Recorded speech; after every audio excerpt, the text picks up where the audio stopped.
Hey, ladies and gents, and welcome to the Controlled Interest Gamecast, where we talk about video games and everything happening in the industry. I'm your host, Jerrad, Wyche, episode 238, and as always, I'm joined by my co-host, Dominic Orlando.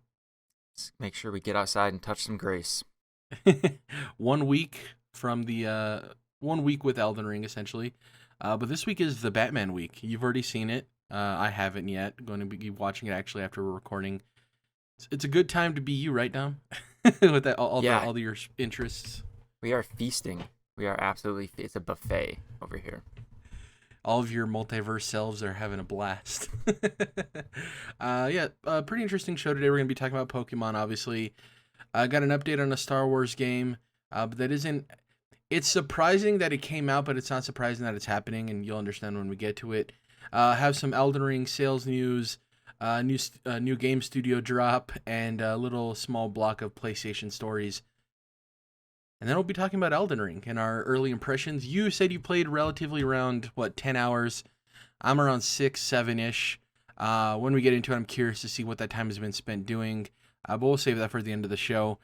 Let's get to the Quickie news and the rundown. First up, Star Wars Eclipse, Dom. This was the new Star Wars title from Quantic Dream that was announced. And this report came out from this rumor mill Twitter account that, quote, the game is now expected to release in 2027 or 2028, following Quantic Dream's difficulties hiring staff for the project. Now, normally, this wouldn't be a story because what is the sourcing here? Like, how is this true? Why is this true? Jeff Grubb, industry insider, kind of came out and corroborated these details and said, yeah, this is definitely the case.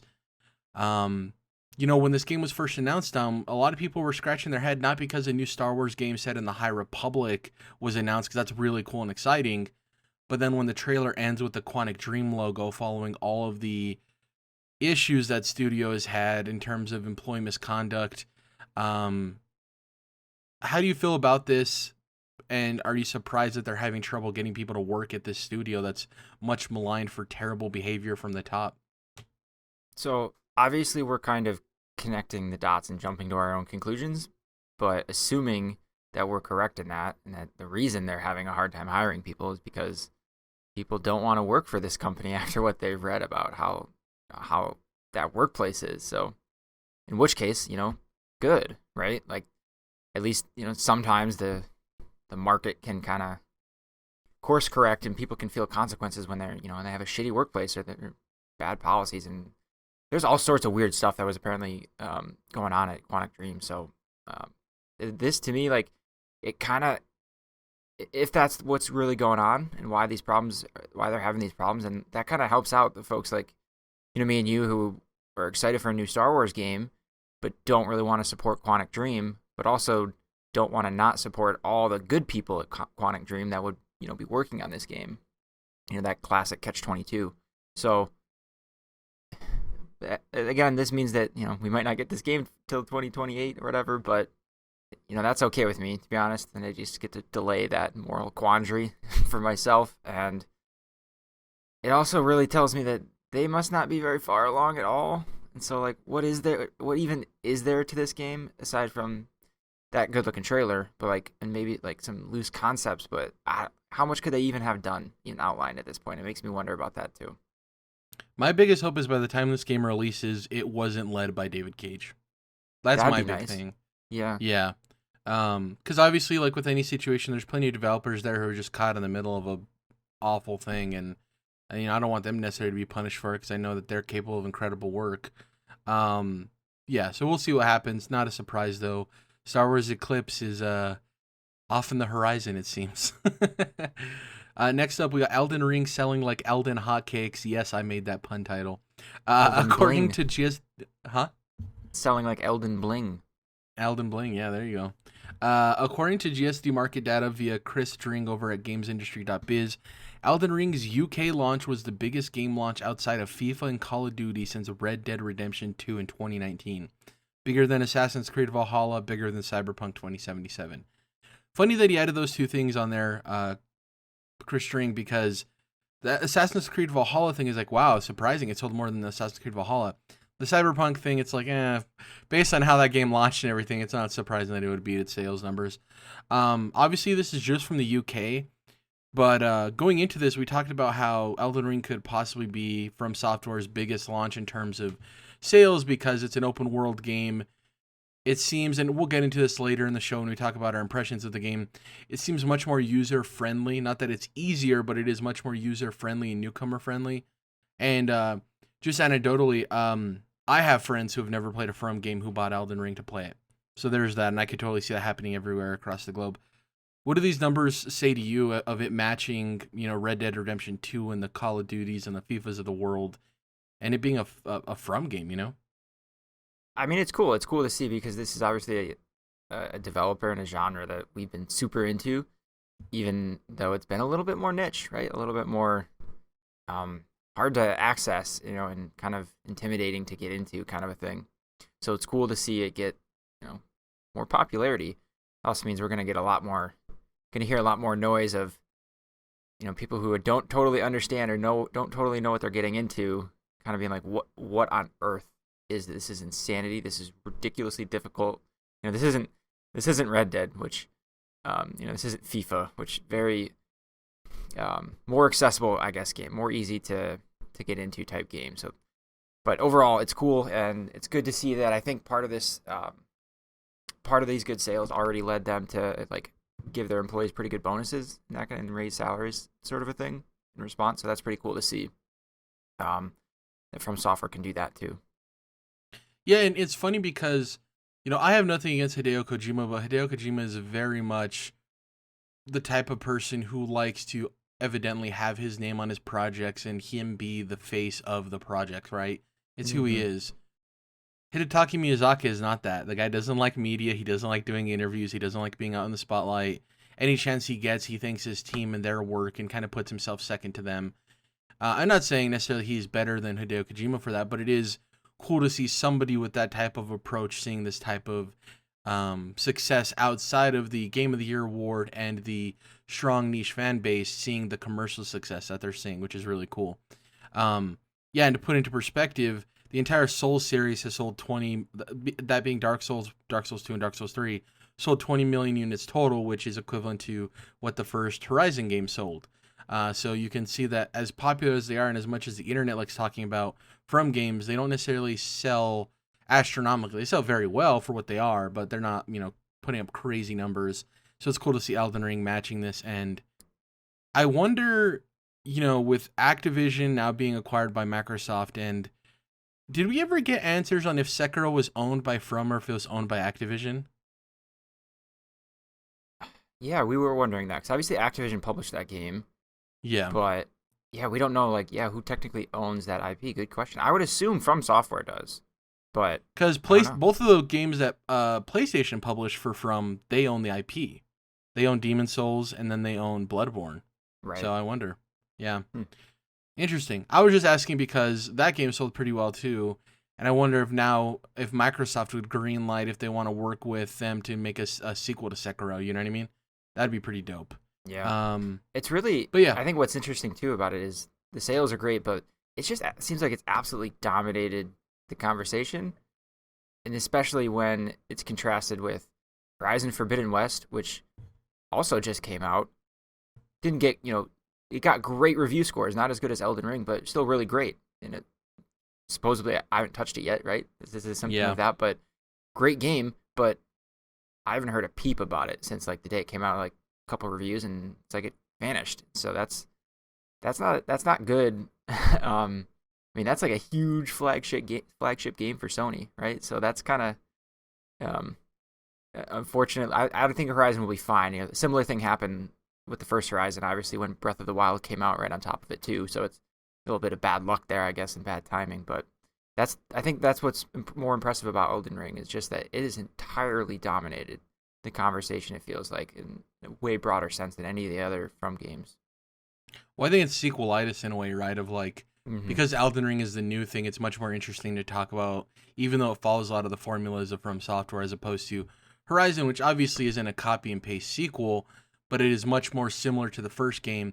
And I was thinking about this because a conversation we had a while back on the podcast was, would God of War Ragnarok, Breath of the Wild 2, and Horizon Forbidden West review as well as the first games, right? Because They're follow-ups to initial outings and franchises that kind of change the page on what people would expect. Obviously, that's the case with God of War and Legend of Zelda, Horizon being a new IP. And the more I thought about it, I think Breath of the Wild 2 and Horizon are much more of a concern for that. Whatever you want to label as a concern, it's still reviewed well and obviously it'll sell well. Whereas with God of War, because it's a much more linear, story-driven game, I think that one could feel the most different in a sequel than the other two being more these open-world experiences that kind of have to follow the same rules, if that makes sense, you know? Obviously, Legend of Zelda Breath of the Wild 2 is changing some things, especially with like all of the sky areas and stuff like that. So maybe if I were to rank them in terms of the one that will suffer the most from sequelitis to the least would probably be Horizon, then Zelda, then God of War. But I was just thinking about that with God of War being a much more linear story game, that might benefit it the most in a sequel, kind of like with The Last of Us Part 2, you know? Yeah, I can see that. Yeah. But congrats to Elden Ring. We're going to be talking about it for the foreseeable future, obviously. And the way From Software is in a year and a half, we'll be hearing about whatever the next game is because they just churn them out in an incredible fashion. Next up, new game studio has dropped. Fortis is a brand new studio made up of former WB Games veterans. They founded the studio with the saying that, quote, the new game company said that it intends to develop the next generation of live service games. They wanted to talk about why they see value in multiplayer spaces in terms of social interactions and all of that. The most interesting part of this is the studio currently sits at 150 employees already, and with hopes for further expansion, which makes sense because if they're going to be tackling games as service titles, you need a big team because you need people to be actively handling what's coming next in terms of expansions and new content, but you also need a strong team handling what's currently ongoing in the game. And with it being a live service title and it being online, there's going to be bugs, there's going to be issues, there's going to be balancing, all of that stuff. I know you're not the biggest games as service guy, Dom, but is there anything Fortis could announce, especially with their pedigree from WB Games making AAA titles, that would pique your interest? Doesn't necessarily need to be like an IP, but maybe like a theme or something like that. Is there anything they could announce that would pique your interest? I mean, if it's going to be something that follows the same format as most of the live service games we've seen, then not really. Nothing. It would have to be IP, right? Like I talked at length when we first heard the Ubisoft rumors about, potentially a Star Wars live service game. Obviously, I'm going to be there to check that out. Whether that sticks or works out, I don't know. But that's, for me, what it's going to take to get in, right? Like it's kind of have to be the IP because so far, even trying to get into Destiny was hard to get that to stick, where it does everything right in terms of gameplay and even if the story is good, it was harder and the characters were interesting. It was harder for me to kind of connect to them and like stick with the continuing element of the game. I don't know. So to me, it would have to be IP. It would have to be something that really I'm interested in. With it being a new studio, my hope is that they are willing and able to experiment in the genre and try things we haven't seen. Because to your point, if it's like every other live service game we've seen before, right, all of those have come with their issues. And you'd hope with the flexibility of them being their own studio now and them having the experience of working at WB Games that they kind of know what they want to do, what works and what doesn't work. And maybe the things that an aspect we don't often talk about is in pitch meetings and in development meetings, there's stuff that gets canned for various reasons. One, it's shot down by upper management. Two, it becomes a cut due to budgetary reasons or making a deadline, right? A lot of those factors. So now with their own studio, I wonder if they take a lot of these ideas they might have had or wanted to try out and implement them in a way that they feel could be successful in the games as service space. We'll just have to find out, but it's always nice, we talk about the gloom and doom of all of these acquisitions, everything consolidating, but then we're getting these announcements of these new studios as well. So there's a nice balance to it all, and hopefully it works out for these studios.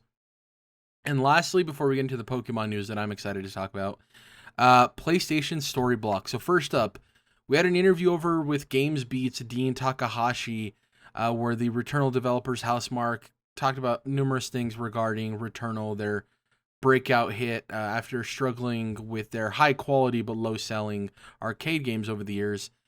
They're currently working on a new IP. So this kind of came out as a shocker to people because I guess people assumed with the success of Returnal that they'd automatically be greenlighting a sequel and working on it. But that isn't the case. And from an experience perspective, neither of us have played Returnal, correct? Right. So it's like we can't really talk to that necessarily. But we do know, we follow the gaming industry. We know how successful it was and how well it reviewed and how much people liked it. Is it surprising to you, Dom, that Housemarque is pivoting towards a new...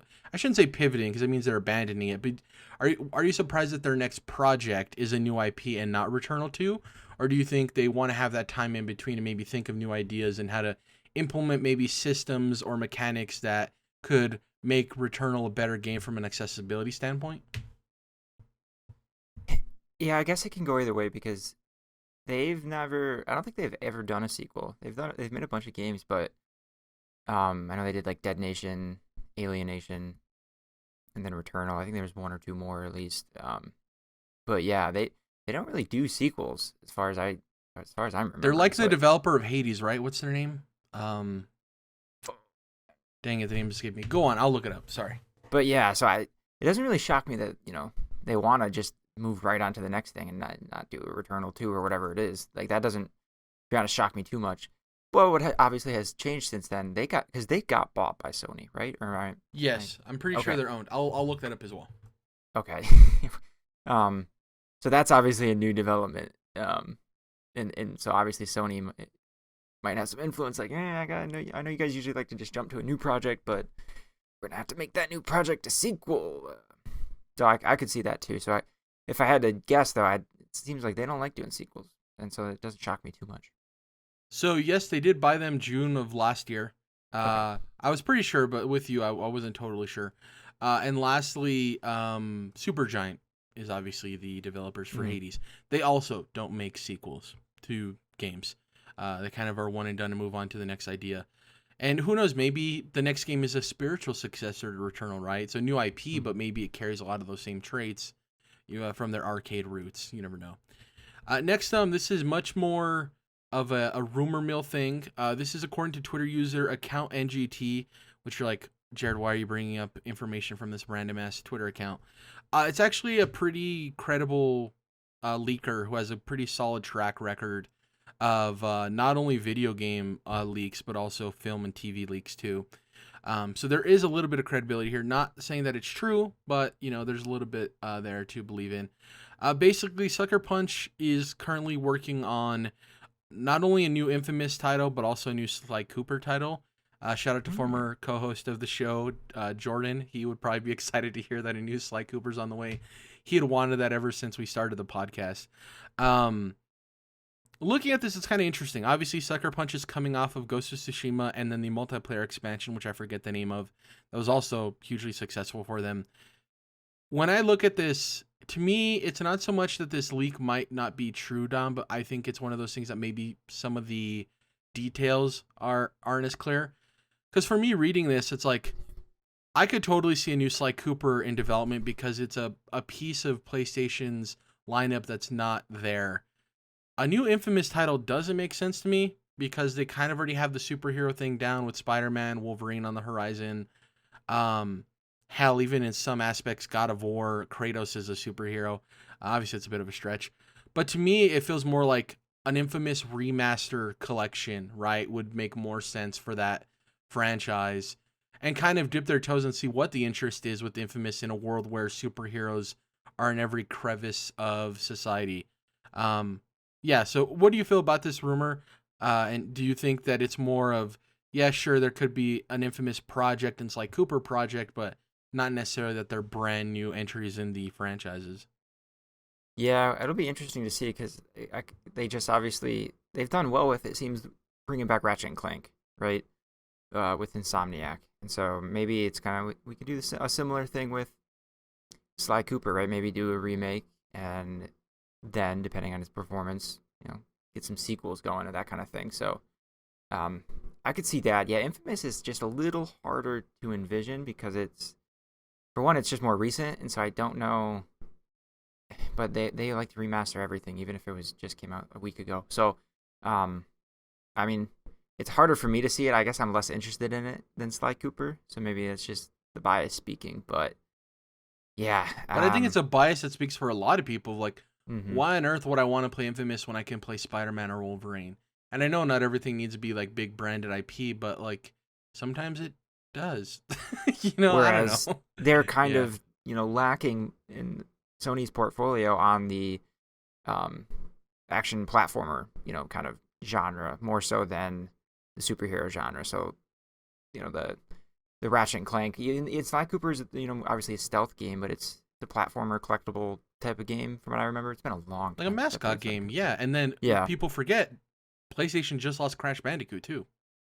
right. So that was obviously a PlayStation IP for a long time. And yeah, so that's where, and then even, what does Xbox do for mascot? I don't even know. But obviously Nintendo is kind of the king of that genre. So yeah, it makes to me more sense to, I just get more excited for some Sly Cooper. Like, bring that to modern standards. That could be cool. I'm curious. Yeah, and I think it's with the art style of that game, you could really utilize the power of the PS5 because I think oftentimes too we get lost in graphic fidelity being the ultra realistic stuff, right? Like look how beautiful Horizon is, Uncharted is, all of this stuff. But I think we also often underestimate what the power of these systems can do for art styles and Mm-hmm. stuff that is more animated looking and make it crisper and more well polished. We often look at like, oh, what's this detail in the skin as opposed to look how crisp and clean this graphic style looks. So I'd be Yeah. interested to see that too. And I do think it is one of those things where in my head I envision, okay, we're watching a state of play, Dom, and they reveal a brand new Sly Cooper game. I think that gets a much bigger pop on social media and the reaction YouTube videos than an Infamous game. And maybe I'm wrong about that, but I just don't know in a world where we're getting these amazing superhero games if Infamous kind of feels like it belongs anymore. It kind of feels dated in a way, despite it not being an old franchise. I don't know, it just doesn't hold up that well. And to me, Yeah. I'm like, why would much rather have Sucker Punch if they're focusing on a AAA, you know, action adventure type of game. I'd much rather have them tackle Ghost of Tsushima 2 than an Infamous game because that brings some variety to the PlayStation lineup, right? I don't know. It That's just that's the doesn't last make thing I sense was to me. gonna throw in is, yeah, maybe like, do we want either of these things instead of Tsushima 2? And I don't know the answer to that. That's tougher. But Well, I mean, Sly Cooper would presumably be a smaller title that a side team could work on, as hmm opposed to, I think, my assumption is if you're working on a brand new Infamous, you want that thing to pop so you have Team A on it, right? So that would take away from Ghost of Tsushima 2. So I don't know. We'll see. Interesting things ahead for PlayStation. Excited to see when we get that new state of play.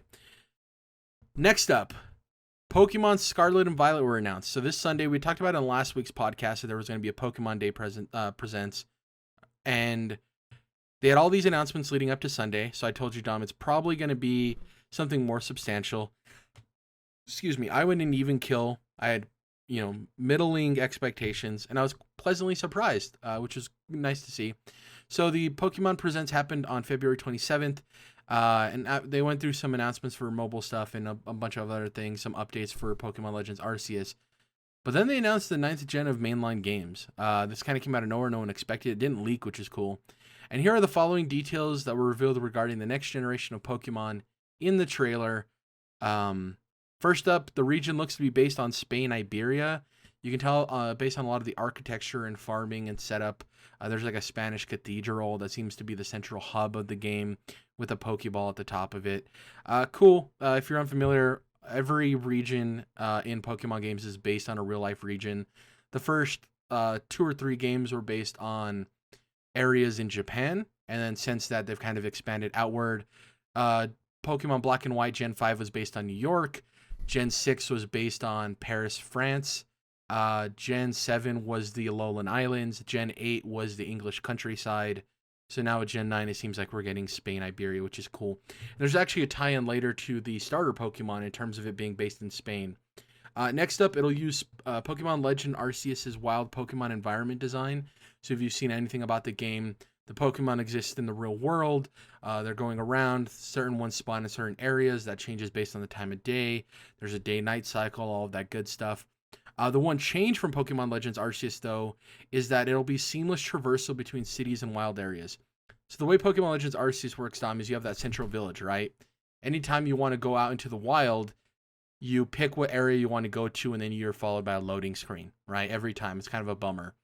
And one of the more annoying things, and this is something that's a bit of an oversight that I hope they fix in a future update, you can't travel from wild region to wild region. You have to travel back to the village and then out to a different region, which is kind of a bummer. Yeah. It's just one of those archaic things that's like, why? It doesn't make any damn sense. But with this, it seems to be they're labeling it as a seamless open world, meaning that you can walk from a wild area straight into the city, explore the city, and walk out, which is really cool.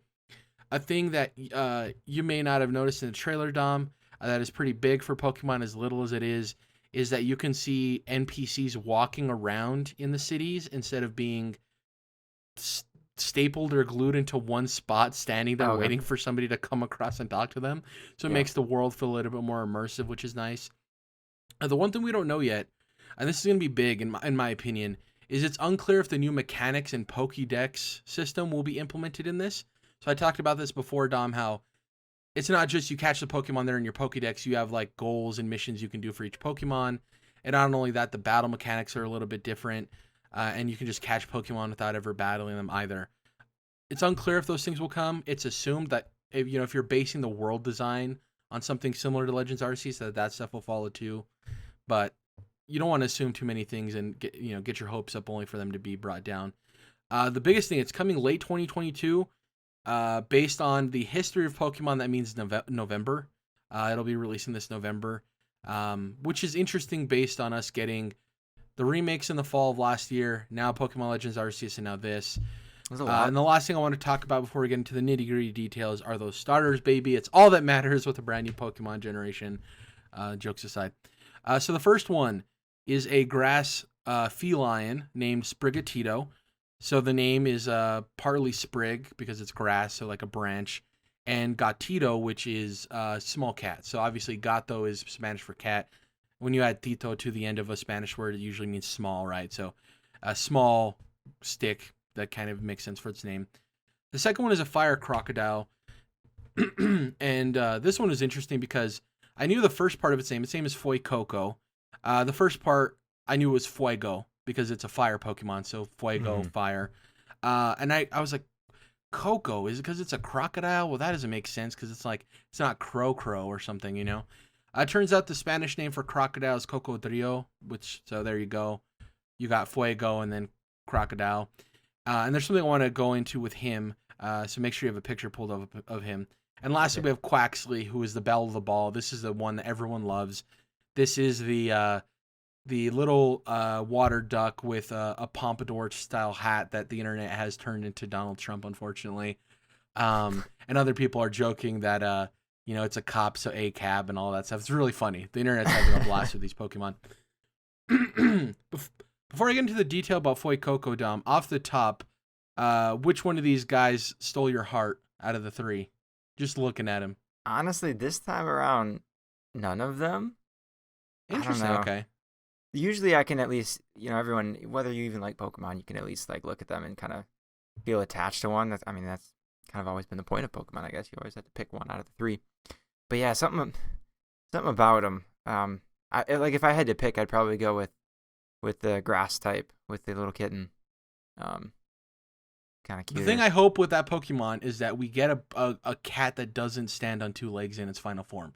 Give me like a green, like a grass saber-toothed tiger or something that's on all fours. Something super cool. And maybe when the final evolutions come out, that'll sell you. Maybe there's a final evolution of these guys that you're like, oh, that's sick. That's kind of what I'm picturing and making that choice based on is I could picture an absolute a cheetah or a lion evolution out of this guy that is just really badass. And the interesting thing is, so Sprigatito is a grass feline, very similar to Litten, the Gen 7 starter, which is a fire cat, right? That turns into Incineroar, which is the wrestling cat that's in Super Smash Brothers. Fuecoco is a fire crocodile. We've already gotten a water crocodile. I don't know if you remember, Dom. This is probably back when you were still playing Pokemon actively. Totodile from Gen 2. Mm-hmm. So I want to talk about Fuecoco real quick. So if you look at a picture of him, right? People are like, oh, that little hair on the top of his head looks like an apple. He looks like an apple, with the front of his face being carved out and being white, in comparison to the rest of his body being red. Yeah. So I did a little bit of sleuthing, and I can't take 100% credibility for this because it was some message boards and forums that I came across randomly. He's not an apple, he's a pepper. And the more I explain this, the pepper makes more sense. Because peppers are known for being hot, so his fire typing, there's that, right? Sure, whatever. His face isn't the inside of an apple, it's a skull. And the thing you might not know, Dom, is in the last couple of generations, starter Pokemon don't only evolve to be fire, water, grass. They've made it so they're dual types, right? Fire fighting, grass, whatever, water, whatever. Okay. There's a good chance that this guy ends up being a fire ghost type because he's a ghost pepper. That would be interesting. Yeah, which would totally be cool. Also adds to the aesthetic of him being a crocodile because like crocodiles and skulls, it's very Egyptian in its imagery, right? And I think that'd be a really dope design. So I'm excited for that. And a ghost pepper to me, whether that's true or not, makes more sense for the inspiration of his design than an apple. An apple doesn't make sense at all, really, when you think about it. So that'd be really cool. So if he's a fire ghost type, that'd be dope. To your point, if the Sprigatito ends up being cheetah, cheetahs are fast. A typing that's usually related to being fast is electricity. A grass electric type would be pretty sick, right? Okay. You have this like grass cheetah that's also electric type. Yeah. Quaxly, I don't know. He's like going to be water Republican or something. I have no idea. He looks like he's like at the front of the line telling you why you can't enter a place or something. You know what I mean? Yeah, so he could be like water fighting maybe. And that'd be interesting because we don't really get water fighting. There's kind of a trope in the Pokemon community that every damn fire starter is fire fighting. And that was that way for a couple of generations. Torchic turned into a firefighting type. The little monkey turned into a firefighting type. The pig turned into a firefighting type. It's kind of retread territory. So for it to be a water fighting would be dope. So because the most notable water fighting Pokemon I can think of off the top of my head is Poliwhirl. I don't know if you remember him from Gen 1. Oh, yeah, absolutely. Yeah. So that'd be a really cool combo. And it would fit because as cute as he looks, he does look like he's a guard or something, right? Something like that. And I wonder if you do more research, maybe there's a type of, the English have the Royal Guard. I wonder if Spain has something similar that's a notable like security type getup that maybe they're inspired by. A funny one I saw is what if his head turns into like a helmet and he's a conquistador? That'd be pretty cool. How do you think of this? I'm just picturing him to be, obviously like Fuecoco, I could see, growing up into evolving into a more like crocodile type, like, dinosaur sort of looking thing. We talked about the cheetah for Sprigatito, but then for Quaxly, I just see him like being muscularly defined, like taller, but slimmer, and more like a ninja or like a kind of like there's a different fighter Pokemon that is kind of the stereotypical one. I could see him like a little more not huge, like a giant alligator, like a Hitmonlee or a Hitmonchan type body. Yes, like one of those guys. But still obviously with like the duck beak and the wings thing. And then we'll see what happens to that hair because something needs to. To your point, off the top of my head, I can't think of a bird Pokemon outside of. Did you ever see Farfetch's evolution that it got? Where it was like a guard, he had like a giant like pole and he had a hat. That's a bird that's also a fighting type. You might want to Google it real quick. Look up Sirfetch'd. It could be similar to that, following in line with that, where it's a bird that's a fighting type, and this one will be water fighting, so it'll have the combo there. And Sirfetch'd isn't like that physically imposing. That's right. It's kind of like an internet meme. Yeah, I forgot about him because he's holding a freaking celery or onion. It's really cool. It's like it reminds me of like a jousting. Is it jousting? Yeah. Yeah. Right. Yeah. Like a jousting sword. Is that what it's called when the two horses run at each other? Is it jousting? Is it a jousting tournament? I'm gonna Google jousting. Hang on. Look up horse jousting. Yes, that's jousting. Okay, yeah. So he has like a jousting spear, but they're adorable. For me, I would say based on the starters, Quaxly is like the overloved kid. Like I kind of don't want to like him because everyone loves him. So I'm like I'm kind of done with that. I usually lean towards, you know that I love Bulbasaur. I usually lean toward grass starters. My problem with Sprigatito is that it looks too similar to Litten. So it's kind of like been there, done that. When we get the final evolutions, that might change. But I gotta go with Fuecoco just because I really love Totodile. I love the crocodile theming. If it's a ghost pepper, fire ghost is a really interesting type to me that we haven't gotten all that much. We have like Chandelure and a couple of other Pokemon, but as a starter, that'd be dope. And I always love like reptilian Pokemon a lot. They're a vibe that I love. Plus his one little Snaggletooth at the front is adorable. Before we move on to our Elden Ring, I guess impressions, the one thing we didn't mention at all, talking about Pokemon, is the name. And they're Pokemon Scarlet and Pokemon Violet. I'm gonna get Violet just because I've always liked the color purple. That's pretty much the only reason why. It's cool that they're going back to colors. People get too hung up on the names too often. I don't know why people care all that much. It's usually for me, it's like, well, which one do I want? And out of the two, it's usually just based on a vibe. I don't really care about the exclusive Pokemon because my lifelong friend who's also into Pokemon, we always get the opposite of one another, and it always has worked out ever since Pokemon Red and Blue that we wanted a different one. I wanted blue, he wanted red. I wanted silver, he wanted gold. Even going back to Sword and Shield, I wanted sword, he wanted shield. So it kind of has always worked out. He loves the color red. He's an Atlanta Falcons fan, Dom. So I'm pretty sure he'll be stoked to get Scarlet. So I'm good with Violet. I'm perfectly fine with that. So it's always funny how that thing has worked out. Except for Black and White because they're both white dudes. So that's a joke. Let's talk about what we've been playing, which is, I guess, the only thing I want to talk about anyways is Elden Ring. Kind of spend our time talking about that. I mean, let's be honest, it's the only game that exists right now. So, yeah. There is going to be spoilers for the early game, but we're going to try to avoid talking specifically about, bosses that are later on. We're only going to be really probably talking about the initial bosses that almost everyone will run into, and then loosely talk about other experiences because we're not super far in either. You're about 10 hours in. I'm about 6 to 7 hours in. So it's not like we've seen a whole lot. If you're very specific about spoilers, I suggest tuning out now. We're just going to be talking about Elden Ring and then closing out the show. So thank you for listening. If you listen this far and you want to avoid spoilers, I totally get it. But let's hop into it, Dom. So first off the top of the bat, what class did you choose? I went with the Astrologer. So I was kind of going for an intelligence, a mage build this time around. Interesting. And funny enough, right when I asked you that question, I brain farted about which class I chose. I chose the first one. I don't remember its name. It's either Warrior or Vagabond.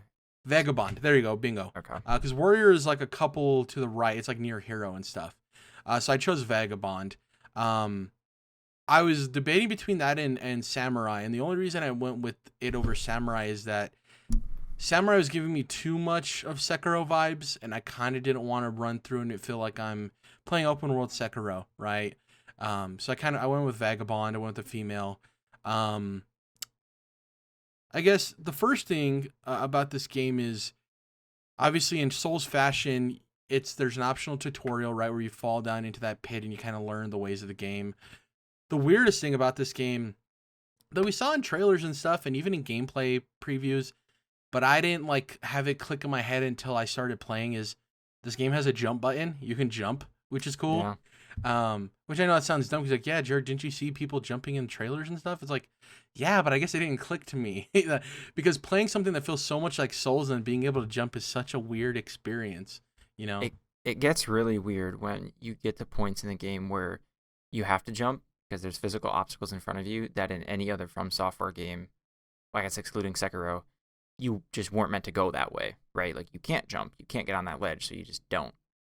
And that's what that's what's been ingrained in my head for so long. And now it's like, oh no, you just jump up those ledges and then you can continue exploring. So it is a weird barrier to have to cross when you've played every other Souls game.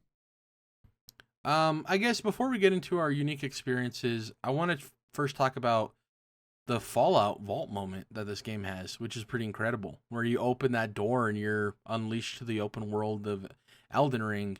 Did that hit for you in the same way that it hits in Fallout? I mean, we didn't have the same time in that cave system that we do in like a Fallout game where it's like an hour in a vault, right, before you actually go up to the surface, whereas this is more so like 15-20 minutes. But to me, it was still as awe-inspiring, just because of the tonal shift in the imagery you're seeing.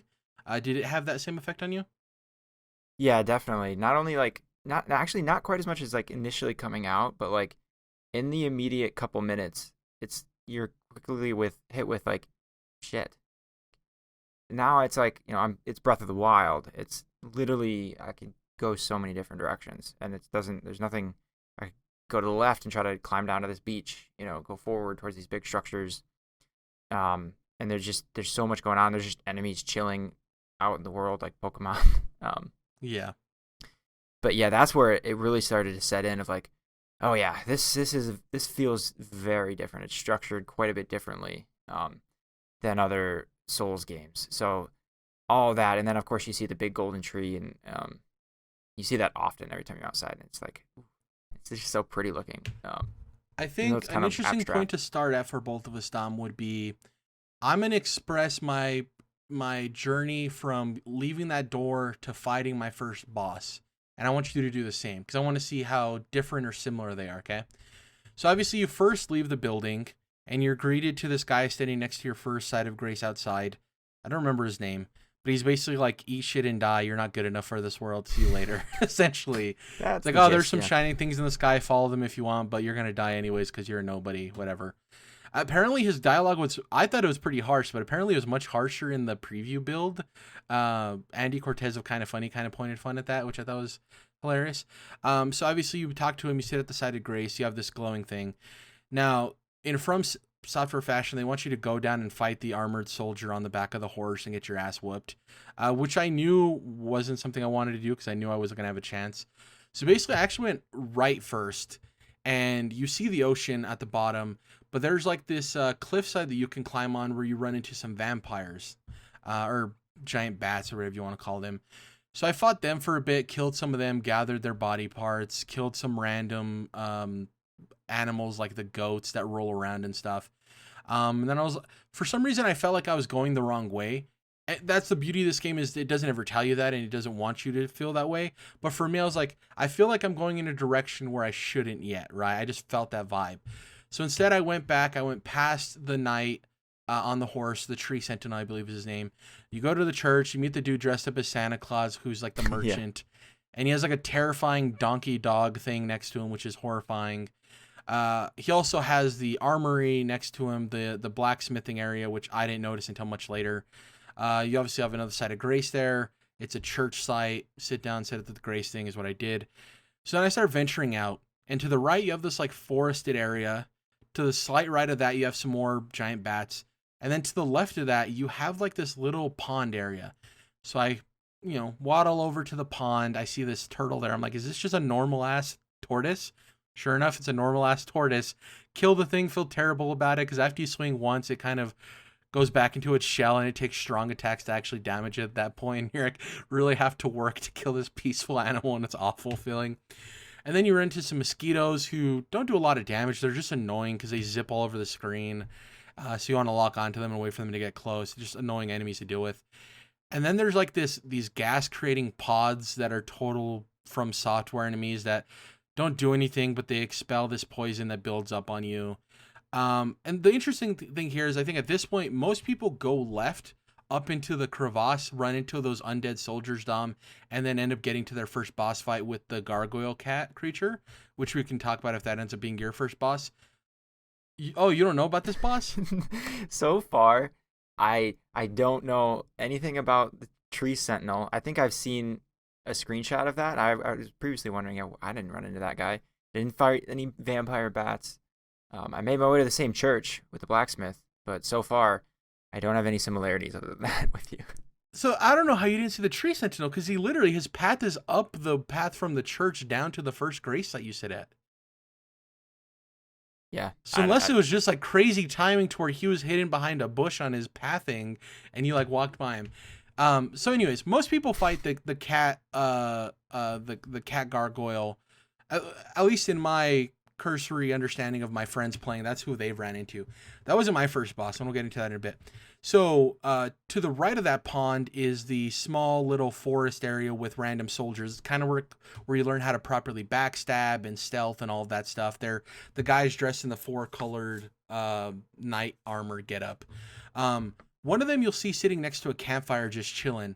I don't know if he's like leveling up with souls or runes or whatever. I don't know what he's doing. But literally on the, like to the north of him, there's the mountain. And to the left of that, you'll see a small cave entrance. A little tiny cave entrance you can go into, okay? This is my first boss experience.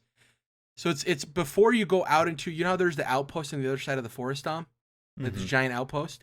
Yep. So before that, in that same forest to the left, so it's in between the pond and the forest, is a small little cave door. And you'll notice it based on like a torch hanging on the wall. And I hope I'm not spoiling this for you. If I am, it's like a first thing in the game. I kind of want to talk about my first boss experience, so hopefully you're okay with that. So I walk in.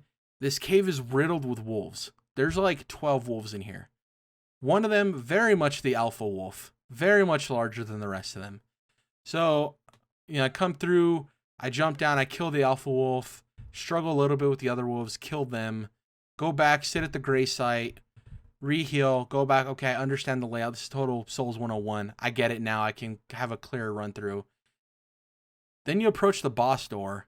You get in, and I'm like, who is this Magic the Gathering looking motherfucker? This Beastmaster dude. Not a very tough boss, but I do think it's a great beginner boss because his whole moveset teaches you the core of Souls, which is enemy attack patterns and dodging them. And he very much is punishable with the new mechanic that we didn't really talk about yet, which is you have the normal parry that Souls games do, but there's a new one to where if you block with your shield an attack, you can actually respond with a counter move, right? Which I think is awesome. I'm having real fun with that mechanic, and I do think it's the opposite of what Bloodborne did, right, Dom? So Bloodborne took away the shield and told you to be super aggressive.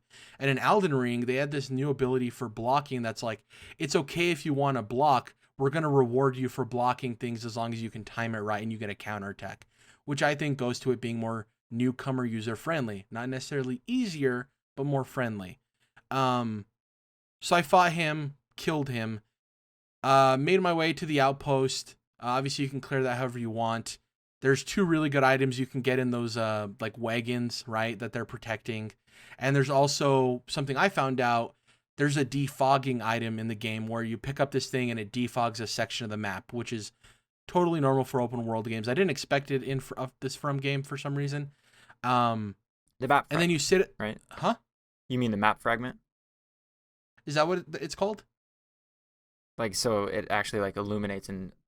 Yeah, it defogs the map. Yeah, I couldn't remember the name of the item. Okay.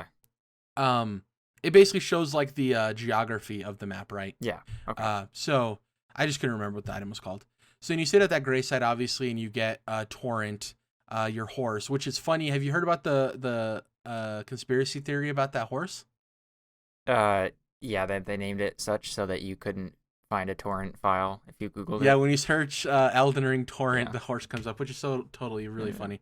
One thing I found out is that if you fast travel back to the church, you activate a character moment. Did you know about that? Yep. Yeah, so you meet this mage. I don't remember her name. She's a witch. And she grants you the summoning power to summon 3 spectral wolves, right? And sorry if I'm not getting the specific terms right. I can't remember them. And this is important. And this is where, like, sometimes I get when people say, like, things are a little obtuse. And that's the thing is this game can be extremely, extremely difficult, or it can be quite easy. Because going back to the church and getting that summoning bell, I forget what it's called, that, lets you, you can get those 3 wolves initially, and then there's a bunch more stuff you can summon. And what those are is, like, they're powerful on their own, but that distracts enemies, especially bosses and stuff, and keeps the aggro off of you. It makes the game tremendously easier. And they're not easy, but they're not weak. They're pretty helpful. So like, that's really easy to miss that, right? Yeah. But obviously, if you follow a guide or ask a couple questions, you read one article with some quick tips, you're gonna go find it. So it's, left to your own devices, it's a different game, I guess. And funny enough, the only reason I fast traveled back is because I wanted to explore, because I noticed I hadn't looked in that left side area where you find the cat gargoyle. And that's why I fast traveled back, because I was like, before I go too far in this game, I really want to explore this world. So I want to get your first moments in the first boss you ran into. First, I want to mention, so I fought the Beastmaster, then I fought the cat gargoyle, and then the third boss, I don't want to spoil it if you haven't run into it, so I'll wait for you to tell your side of things. It was a boss in catacombs, in a catacomb area. And that's pretty much it. Was it a cave? Was it called Murkwater or Murk Lair? Something like that? It was past the jellyfish. Okay, I don't know about a jellyfish, so. Okay. Yeah, not the there's one. these random jellyfish enemies that you come across, and then you find a door you open, and you go down into these catacombs. Okay. Because there's something I wanted to make sure, because there's someone I ran into, a boss, that I don't want to spoil either. But anyway, yeah, I guess I was similar, because I went straight, I found the church almost right away with the blacksmith and Santa Claus. Went, back behind that, fought some of those guys, those regular soldiers, and found like a little cave. It turned out to be another little catacomb area with some traps and some enemies and things like that. And then there's a boss in there, and it's like a weird Egyptian statue dog thing. I don't remember what it was called, but it wasn't too hard. Like wait, you're talking about where you had to fight the little gargoyles, and then you have to fall off a ledge and pull the lever to open the door? Fall off a ledge, pull a lever. I don't think I fell off a ledge. I mean, I just worked my way up some stairs and a ladder or something. Describe the boss to me, because we might be talking about the same boss, but labeling it as a different thing. It looked like an Egyptian statue, like a dog. I don't know, Did it move around like the gargoyles from Dark Souls 1 in the hell area? In the hell area. Yeah, it didn't move. It didn't have body parts that were moving. It was very robotic and stiff. That's the cat gargoyle. That's what I called it, the cat gargoyle. Okay. Yeah, so it's the same boss. Okay. Cat gargoyle. That makes sense. Yeah. But yeah, I beat that guy and then beat some more enemies, and then at that point I'm like, holy crap. And I've done this before in other FromSoft games. I'm like, I can't level up. I've not figured out how to level up yet. Now I got all these runes, So I knew I needed the runes to level up, but I couldn't do it. So had to go figure out how to level up. Just did some more exploring and finally found that bigger outpost and that site of grace to unlock the horse, and then also the ability to level up. So, I just spent some time farming some more enemies and getting a couple levels. Didn't stray too far from that original area at first. But yeah, then I didn't. If you go towards the castle, which is kind of like that main path, you end up with the first tough boss. Which I guess I already mentioned a boss, so I'll cut it off there. So yeah. Yeah, I haven't fought that first boss yet. Have you? Oh yes, and the one after. Yeah, oh yeah. So you've already fought that main dude. Yeah, Magritte, whatever he's called. So that's interesting. So for me, I'm 7 hours in. I'm not too far behind you, but basically what I did is picture in your mind you're looking at the map. You know the big outpost, right, where you get the map fragment. Okay. Mm-hmm. So the first thing I did is went east. And I found one of the Mario 64 paintings. Have you seen those where you can find a painting? Yeah. So I found that at a cabin, right? And then if you go more east of that, and I want to be as vague as possible because I don't want to spoil it for you. If you go more east of that, you're going to find a dude shouting on top of a ruined building. And he's like, hey, is anybody out there? Is anybody out there? You go and talk to him, and he wants you to help him retake his fort. Yes, I found him. Yep. Yeah, Kenneth Haight. Mm-hmm. Have you gone and done his fort yet? Have you went and cleared the fort yet? No, but he sounded like a tool, so I was not excited about it. He is a tool, but I would suggest going to clear his fort in the southeast, because the main boss of that fort, obviously I'm being as vague as possible, has an art of war. Is that what they're called? The specials that you can put on your weapons in this game, mm-hmm. right? Something it like has that. an art of war that has to do with bleeding. That's really cool. So I would suggest going and clearing that when you can, because it's definitely worth it in my opinion. To at least check it out. To the east of him is a forest. Have you ventured in that forest at all? Oh, I think a little bit, but not for too long. I don't think I remember finding anything of note. There's very giant creatures in that forest that you kind of want to avoid unless you're looking for a tough fight. I'll just put it that way. Okay. But there's a building you can find in there that's an elevator that leads you down into a place called Sofria River. And I don't know how much of Kind of Funny's preview coverage you listen to at all. I steered I was kind of clear. blackout on it. I kind of bits and pieces. One thing that Andy Cortez mentioned is that he said there was a point when he was playing this game where he took an elevator down and it just kept going and going, and that was the moment when he realized he wasn't going to beat this game in 30 hours, right? And that's the moment for me. I'm pretty sure it's the same moment, because you take this elevator down, Dom, and it's probably the longest elevator ride I've had in a From game. It's crazy. and it feels like a completely new area. It feels like it's very much the same as when you're in a traditional Souls game and you get to a brand new area and it has its own vibe and it has its own theme. This one, you just ride an elevator down and it feels like you're going to spend a good 10 to 15 hours here. It's Just really cool. there. Yeah. And I've just stepped foot in that area, and that's where I'm currently at. Before that, I did the Fort Hate and all of that stuff. So I'm still down there. So I don't know when I'm going to get to the first main boss upstairs at the castle, but that's what I'm doing currently. And it's interesting because I've seen other people who are like 5 hours in and they already fought that first dude. And I'm like, I'm not even I'm still exploring, finding new stuff. Did you run into that giant, like there's an open field to the east of when you first walk out of the beginning area, and you can go to this giant field and there's just an army of undead fighting an army of like the weird monkey goblin guys? No. What the? Yeah, there's like 8 of them fighting another like 10 of them. It's like this open field siege fight, and they're just fighting each other. You could just sit there and watch, and it's really cool. What the heck? Man. Yeah. No, I'm gonna have to go back because I made it pretty far through that main castle area, right? Okay. And it was it's a whole thing. And I don't even know if actually there might be more to it than I've gotten, but yeah, I think I'm gonna probably backtrack now and spend some more time in that initial area because it sounds like I missed quite a bit of stuff. And now that I have some more levels, it should be a little more easy. It's definitely worth exploring. There's a bunch of really cool experiences I've had just in that area. There's like these weird steel ball caterpillar things that you can run into that are super weird. There's a surprise boss that pops up out of nowhere. Obviously, don't want to spoil it for you, but you're just finding some random enemies, and then this thing appears. And I think it drops one of the spectral tiers or whatever they're called, the things that upgrade your flask amount or whatever it is. I think it's called the spectral tier.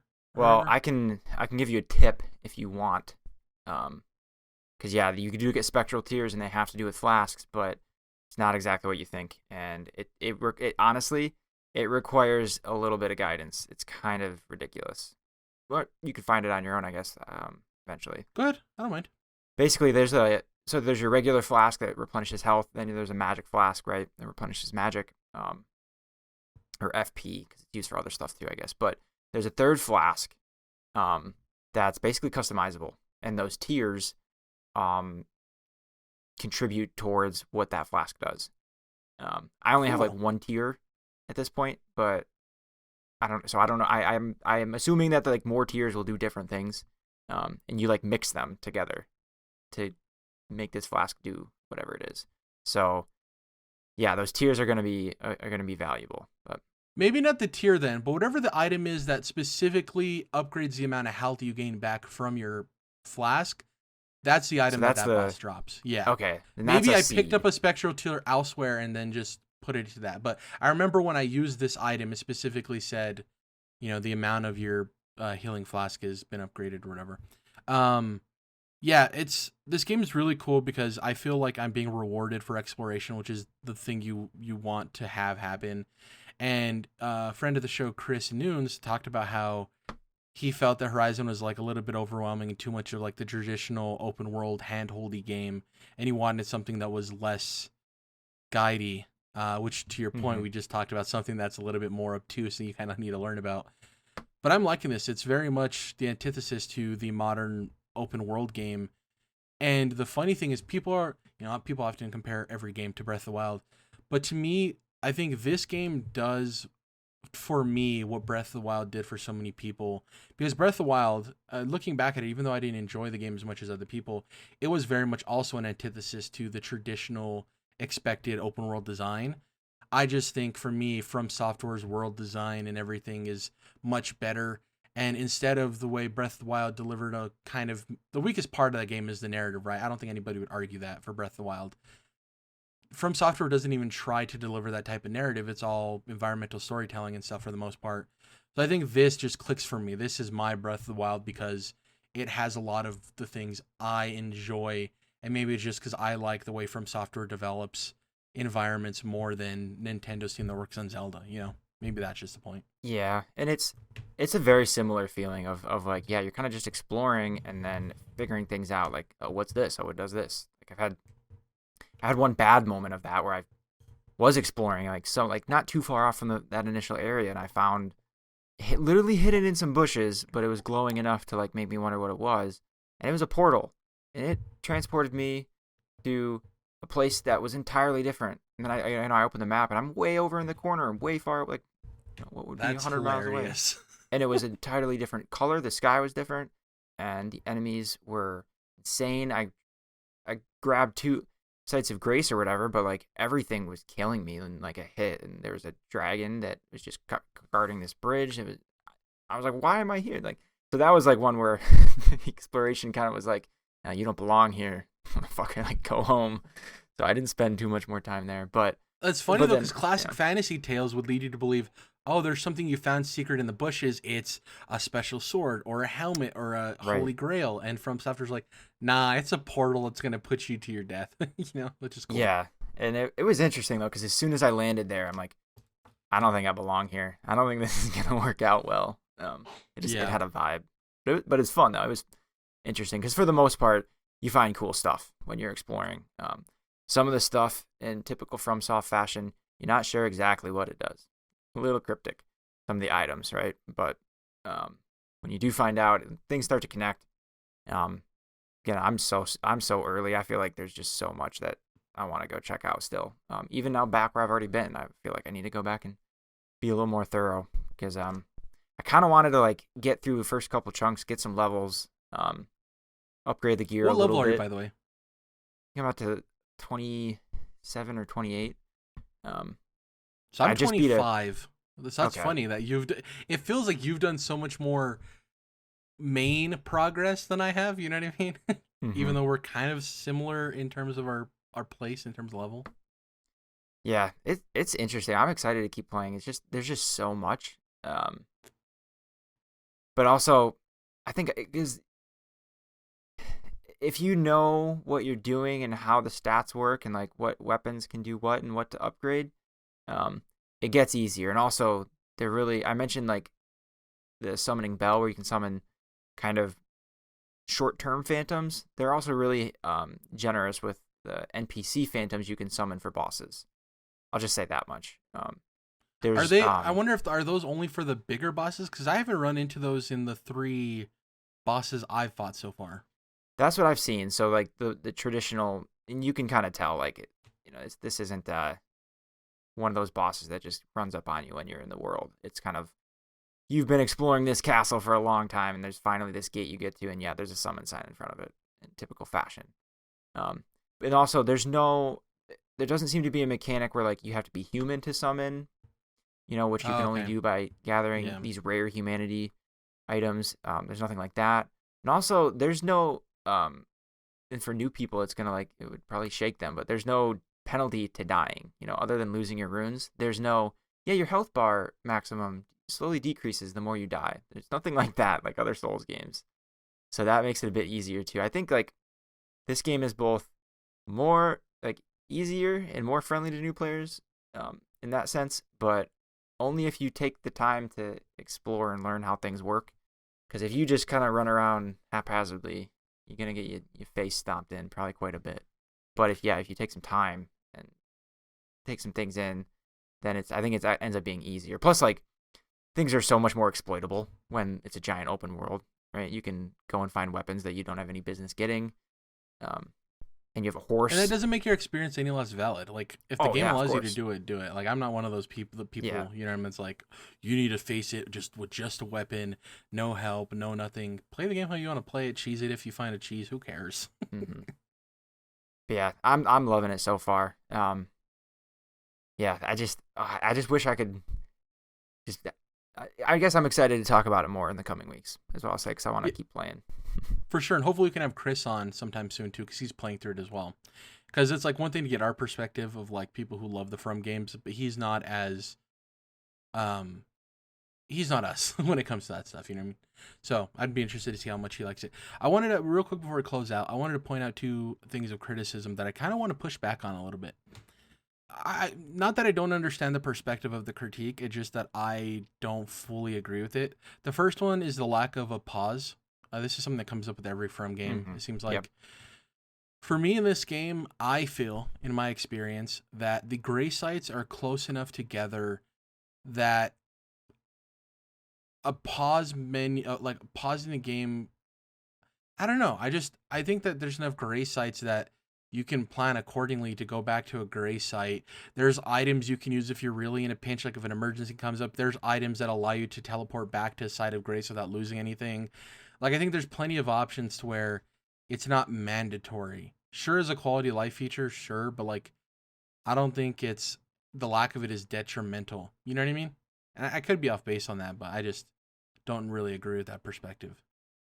Yeah, I mean, so they had a pause, I think in Sekiro, I think, but that was the first time, and yeah, I don't know, I feel like there's no reason you shouldn't, unless it's a technical reason, but I see it more as like, oh crap, my dog just puked in the corner, and I'm in the middle of a boss fight.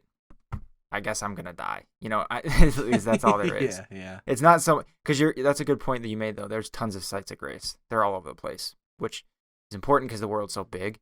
But that makes it a heck of a lot easier. Like in the castle I mentioned in Stormvale, that makes that much more approachable. But But yeah, I'm also not against them adding it. Like, if they added it one day, I'm not gonna be, oh, you just ruined Elden Ring. You know what I mean?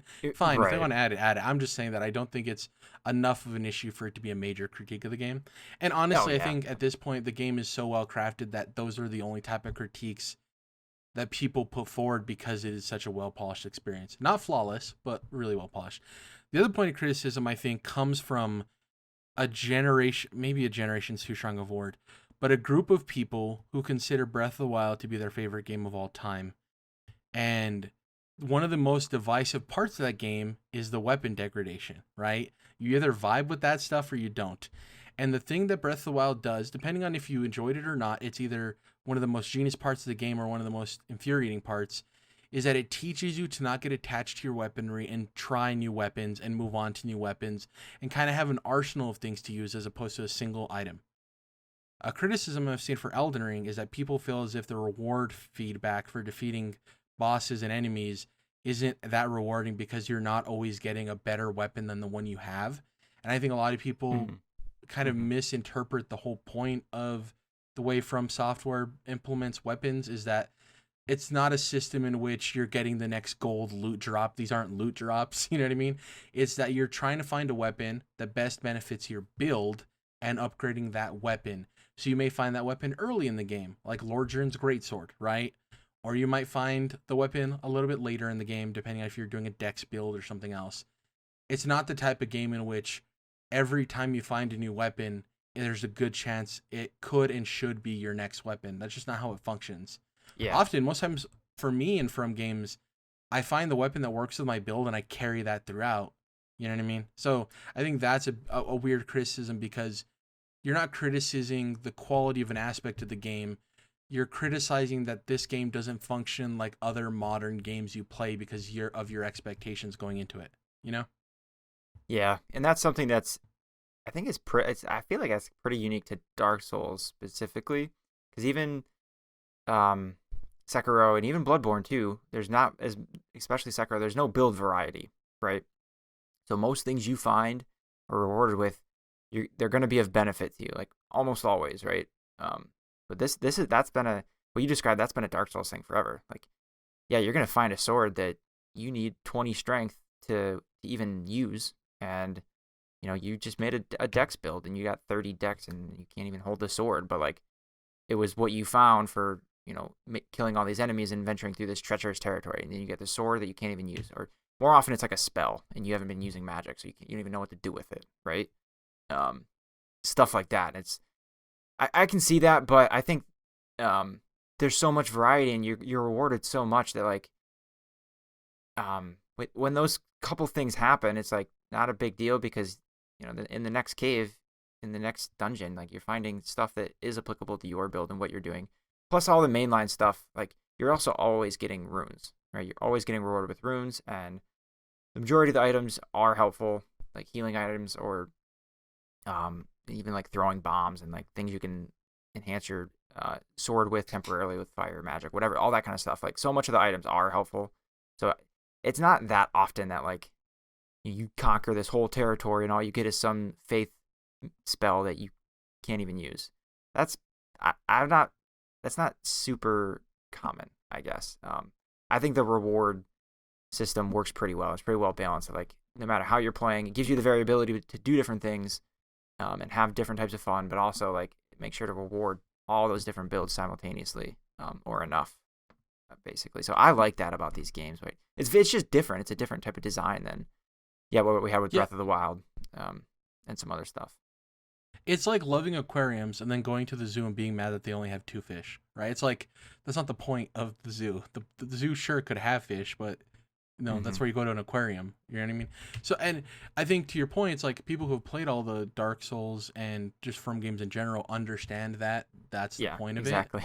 But to our point earlier with the sales and how you said it is bringing a larger audience, which is partially to its detriment in terms of general criticism, is that you do have people coming in expecting a open world game that they've played before, and it's not that, So, and that's a good question on like how we do reviews and stuff, I guess, because the people who reviewed this game, they know this stuff, right?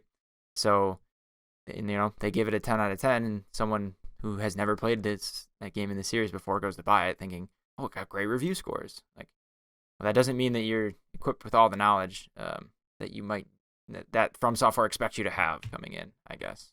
And that's, I think, why it's so important that we have people of all different backgrounds reviewing games, because you and I are looking for a review that is from the perspective of somebody who's very intimate with the Soul series and from games like Timur Hussein from GameSpot, right?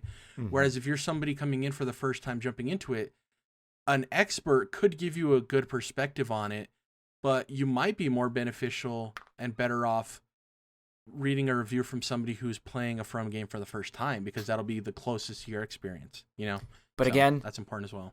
I think it would be, a rough start for someone who's new, and they might feel a little bit like, what the heck? Why do people love this game so much? How did it get such great reviews? But it will take you not very long, and I promise, if you look up 1 or 2 guides of like, here's the 10 things to do first, you do those things, and anyone can, then you're going to be good to go, and you're going to be able to learn quickly, and you're going to be able to start dominating. And it just takes a little bit of guidance, I think, and that's totally fair, right? Well, but that's just what you need. And FromSoft doesn't always give you, that list of 10 things you need to do first. You got to kind of find it yourself. And if someone needs to prompt you to that, that's good too. If that can get you in the door, just got to like get that initial understanding of how the shit works, because it's not Red Dead 2. It's not even Breath of the Wild, right? It takes a minute. And maybe part of the interest is nostalgic, because people are like, oh, well, you shouldn't have to go to external resources to play a game. It's like, well, then you don't remember classic video games where like Pokemon Red and Blue, I had to look up a strategy guide on how to evolve certain Pokemon. The original Super Mario, I didn't know how to get to the secret levels. I needed to look that up somewhere and find that out. So I do think there's part of that too, where it's like this communal learning process that endears us to it as well. I got to get ready for the Batman though, Dom. So we got to get going. So we're going to close out the show here. Thank you guys for listening. We'll have more Elden Ring impressions next week. If you guys can, please follow us on YouTube. Search Controlled Interest will pop right up. Subscribe, like the video if you like it. Leave us a comment down below. Listen to us on Spotify. That's where I like to push our traffic to listen to us. Leave us a review on there. It definitely helps us grow. We're on other podcast services like Apple Podcasts if you listen there instead. We're also on Instagram and Twitter. On Twitter, we are CTRLINT. That's Controlled Interest abbreviated. I am at Jerrad Wyche, JERRADWYCHE. Dom is at Dom Kenobi, but the O in Obi is the number 0, not the letter O. On Instagram, we are Controlled Interest. We will catch you guys next week as we dive deeper into the world of Elden Ring. See you guys then.